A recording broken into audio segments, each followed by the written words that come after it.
जय श्री सीताराम। आप सभी भक्तों का हमारे YouTube चैनल श्री राम भक्त हनुमान पर हार्दिक अभिनंदन है।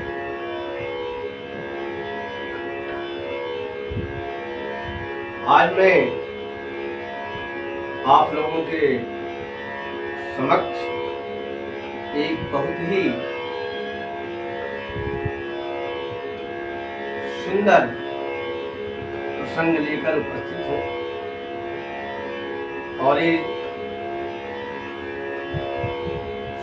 श्रावण का जो मास है, भगवान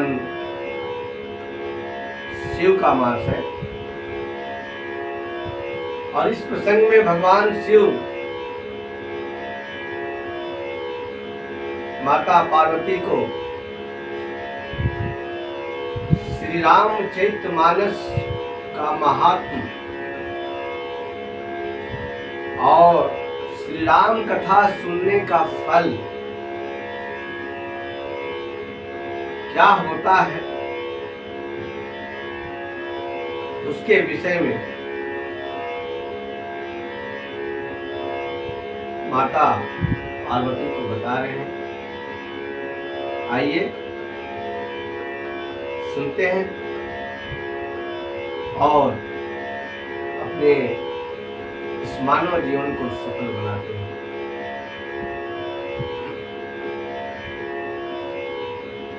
गिरिजा संत समागम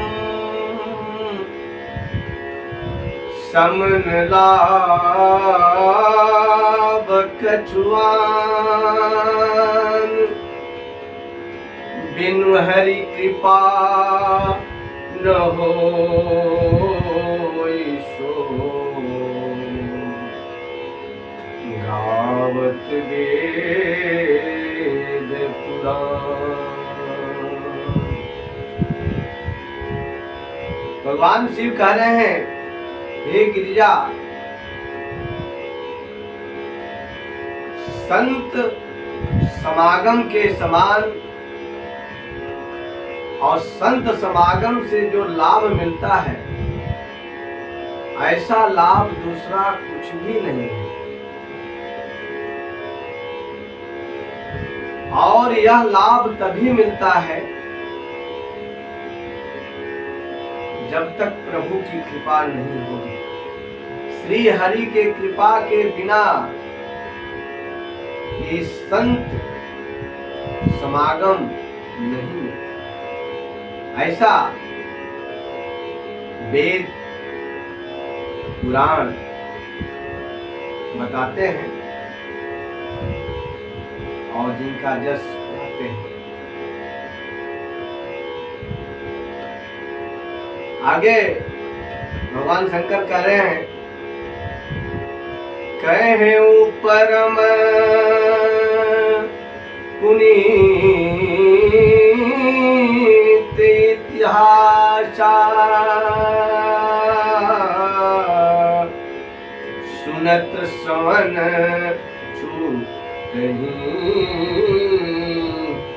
भव पाशा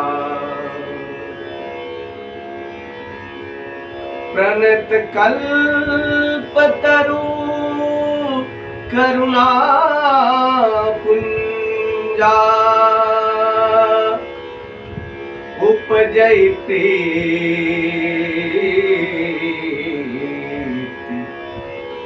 राम पद कंजा। भगवान शिव कहते हैं, गिरिजा, मैंने जो श्री राम कथा, श्री रामचरित्र का सुंदर चरित्र वर्णन जो हमने आपको सुनाया,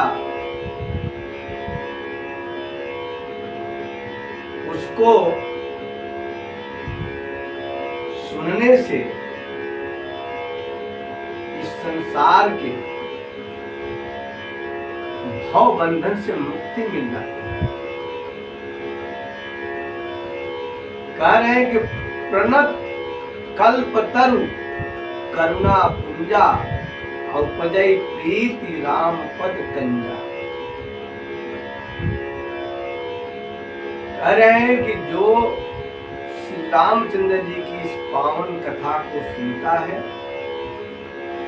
उसके लिए यह कथा कल्पतरु के समान है। अब कल्पतरु की यह विशेषता है कि कल्प वृक्ष इच्छित फल देने वाला है, शरणागतों के लिए इच्छित फल देने वाला, और कथा सुनने से प्रभु श्री रामचंद्र जी के चरण कमलों में प्रीत उत्पन्न होती है, उनके चरणों में अनुराग हो जाता है। आगे शिव जी कहते हैं, मन क्रम बचन जनित गजाई, सुनहि जे कथा श्रवण मन लाई। तेरी ठाठन सा धन समुदाय,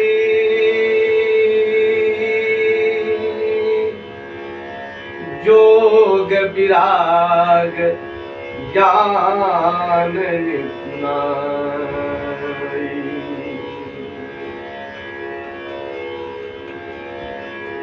भगवान शिव कहते हैं, हे गिरिजा, इस कथा को जो कान और मन लगा करके सुनता है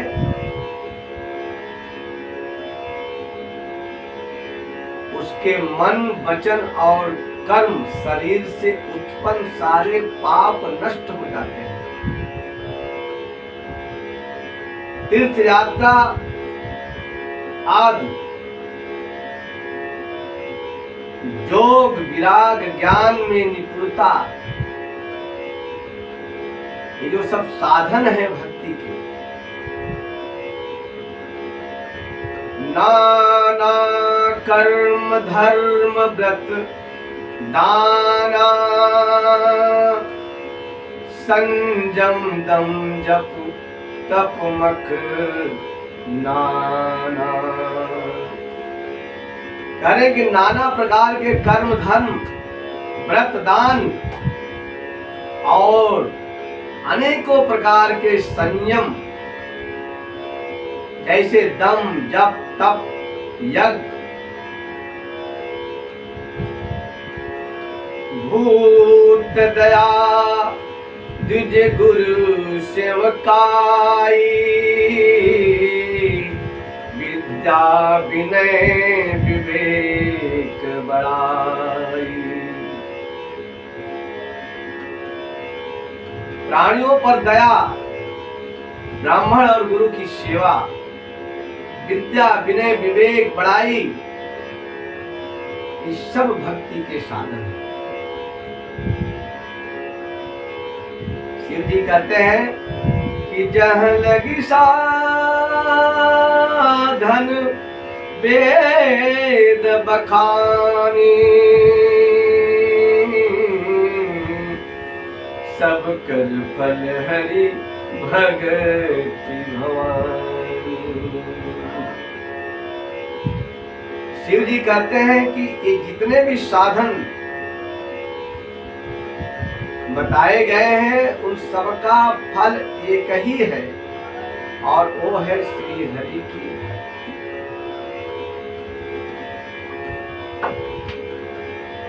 सो रघुनाथ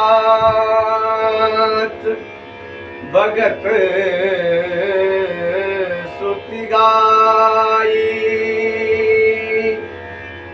राम कृपा का एक पाई। वो वह श्री रघुनाथ जी की भक्ति जो वेदों में गाई गई है, वह राम कृपा से ही मिलता है। और राम कृपा से इस संसार में कोई बिरले ही पाया। किंतु भगवान शिव कहते हैं इस संसार में भक्ति दुर्लभ है, लेकिन मुनि दुर्लभ हरि भगति नर पावै बिनहि प्रयास।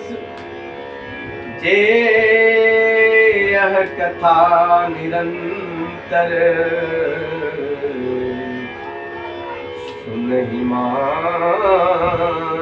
विश्वास।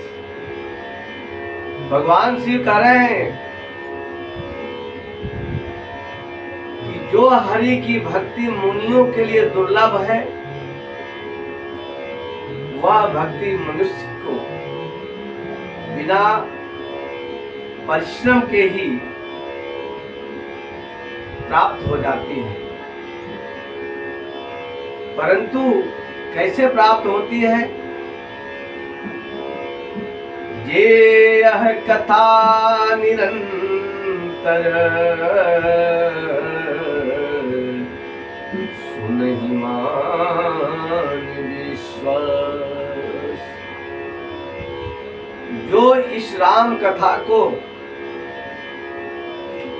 श्रद्धा और विश्वास के साथ सुनता है,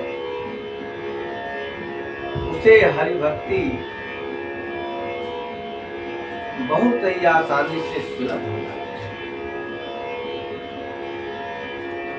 आगे शिव जी कहते हैं, सोई सर्वज्ञ गुणी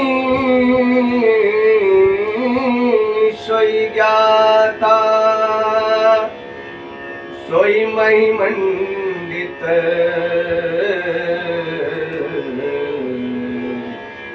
पंडित दाता।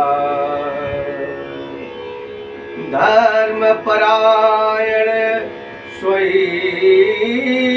कुलत्राता राम चरण जा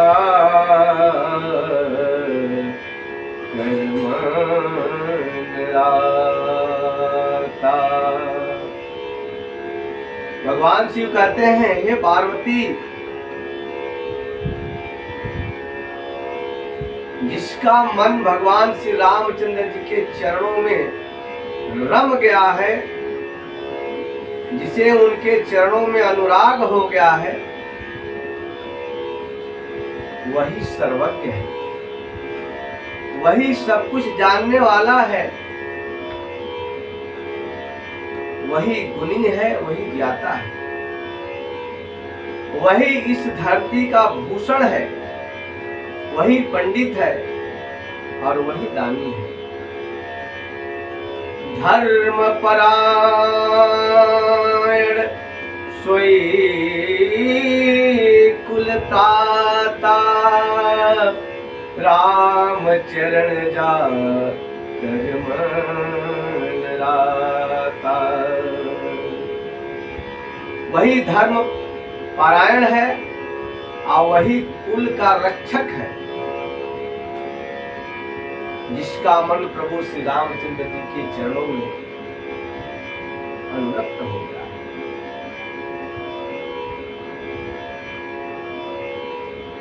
आगे इसकी और व्याख्या करते हुए शिव जी कहते हैं, नीति निपुण सोई परम सयाना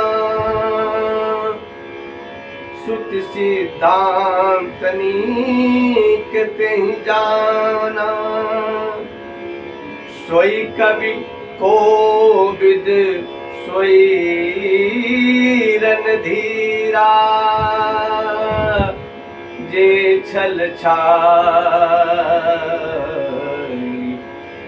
भजहि रघुबीरा।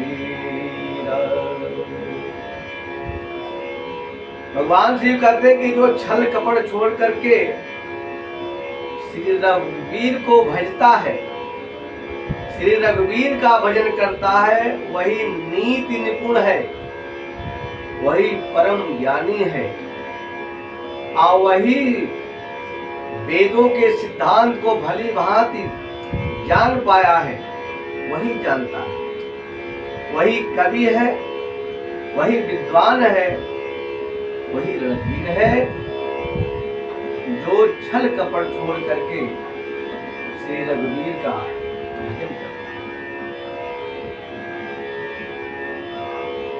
धन्य देश सो जहाँ सुरसरी,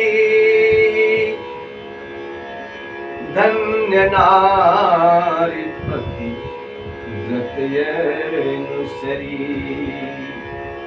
भगवान शिव कहते हैं उमा,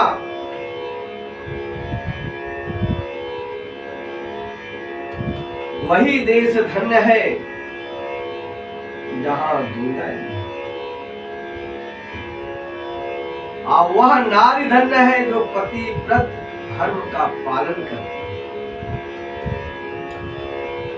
धन्य स्वभूप नीति जो करई,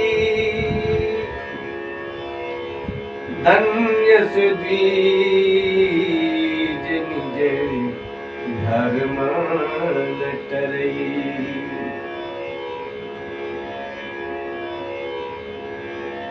भगवान शिव कहते हैं कि वही राजा धन्य है जो न्याय करता है, और वही ब्राह्मण धन्य है जो अपने धर्म पर अडिग है, किसी भी परिस्थिति में अपने धर्म से नहीं, वही ब्राह्मण धन्य है।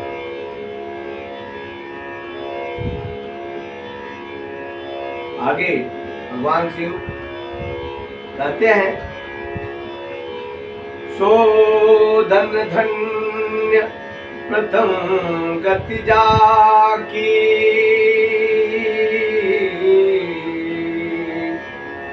धन्य पुण्य रतमति सोई पाकी।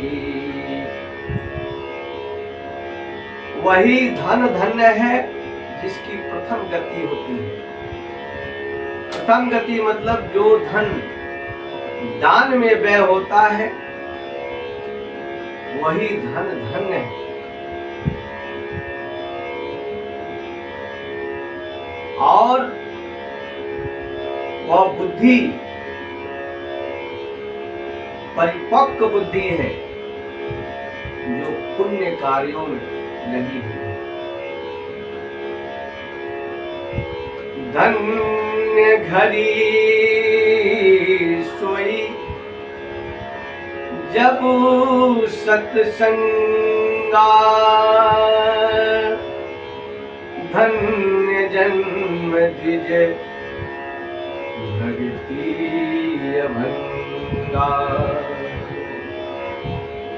भगवान शिव कहते हैं कि वह घड़ी, वह समय धन्य है कि जिस घड़ी में सत्संग होता है, हरि चर्चा होती है, भक्त और भगवान का वर्णन होता है, वही घड़ी धन्य है, वही समय धन्य है।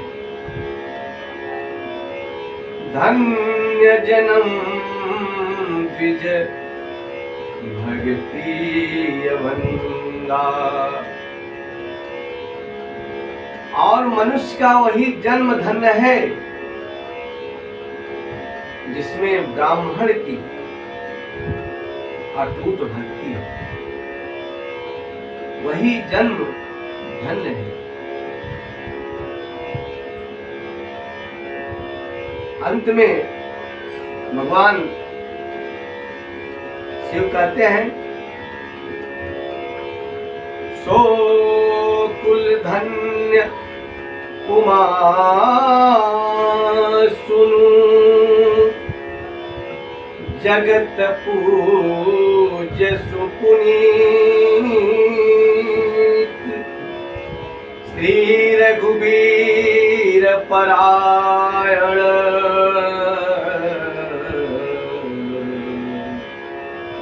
जय उपज विनीत। भगवान शिव कहते हैं उमा वही कुल धन्य है जो पूरे संसार भर में पूज्य है। और जिस कुल में श्री रघुवीर परायण श्री रामचंद्र जी के अनन्य भक्त उत्पन्न होते हैं वही कुल धन्य है।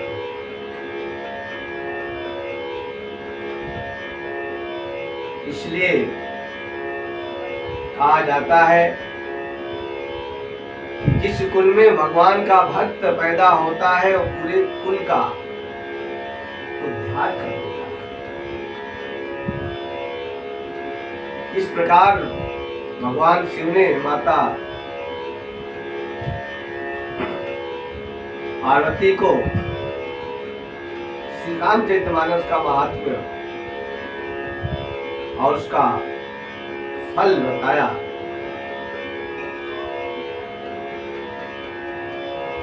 यह प्रसंग आप लोगों को कैसा लगा आप कमेंट करके बताएं। और इस श्रावण मास में भगवान शिव का ध्यान रखिए और अपने जीवन को सफल बनाइए। इसी कामना के साथ हम आपसे विदा लेते हैं। एक बार फिर बोलिए हर हर